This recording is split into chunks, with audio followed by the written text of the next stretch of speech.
Ikaw naman, number 2, magpakilala ka na sa Madlang People. What's up, Madlang People? Ako nga po pala si Adrian Garcia, 21 years old, ang working student ng Quezon City. Oh, Quezon City! Inaabol niya pa yung ate. Ngayong Mother's Day, binabati ko yung mama ko. Happy Mother's Day sa mama mo. Anong pinagkakabalan mo sa buhay? Ano po, nag-aaral po ako ngayon. Anong pinag-aaralan mo? Third year college na po, third sem student. Anong kurso mo? Tourism student po. Tourism. Anong best tourist spot sa Pilipinas? Yan.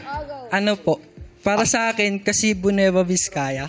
Anong meron sa Nueva Vizcaya? Taga doon ka ba? Hindi po. Bali, Darin, daga dun. magde-defense po kasi ayun yung research ko. Naka-ready ka na. So, anong matatagpuan sa Nueva Vizcaya? Bakit siya best tourist spot? Ano po, yung... Sky. Nakalimutan ko yung Bagsak ano po. to sa defense. Habol mo. Nakabahan kasi siya. Ano po.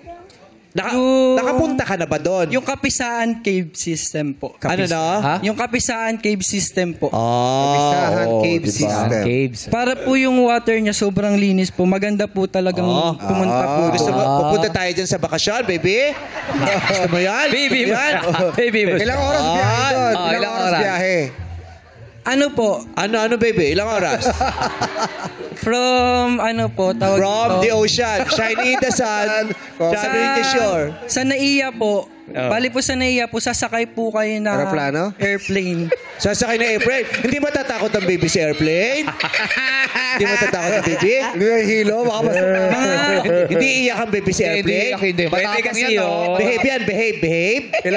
Bali, mga 1 hour lang po. 1 hour lang. 1 hour lang may... Sino kasama ng baby doon? Mama? Sabi mo nga, mama.